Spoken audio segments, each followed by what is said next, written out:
Meron tayo ditong bossing na nagre-request na videohan daw natin yung in-order niyang cabin pipe para sa alaga niyang Raider FI. Eto na bossing, syempre ipaplex natin yan para makita ng iba nating bossing na naka-Raider FI dyan kung gaano kabisa itong cabin pipe natin. Ayan yung itsura ng tip mga boss, malaki, 45mm yung size. Ang loob neto mga bossing, kung hindi nyo makita, screen type po yung part na to at tube type naman yung banda rito. Tapos sa dulo, sa kabitan ng elbow mga boss, meron ng parang built-in na silencer. Kaya street legal lang tong cabin pipe na pang Raider 150 FI mga bossing. Tapos may kasama na yung elbow na dual cap na talaga namang mabisa.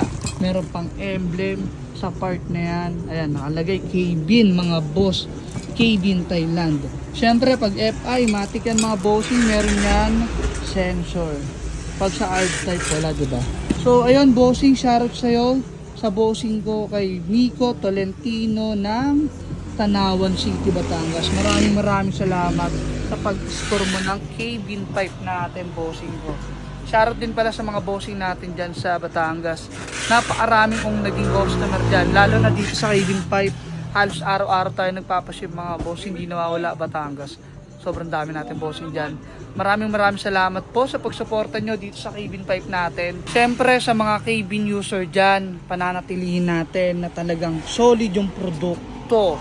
At sa mga nakakuha ng mga cabin cap limited edition dun sa event alam nyo na mga boss, pag mga certified na cabin user, abangan nyo yung mga susunod na event. Alam ko merong niluluto si Boss Kevin na kung ano man. So abang-abang na lang. Maraming salamat po sa inyong lahat. At dito kay bossing ko, balutan na natin to para mapaship na natin. At syempre sa mga bossing ko nga pala na gustong umiscore nito pang Raider FI na cabin pipe, yung link mga boss ilalagay natin dyan sa comment section. At kung nandito kayo sa TikTok mga boss, Matic, merong yellow basket dyan, i-check out nyo na lang po. Let's go mga bossing ko.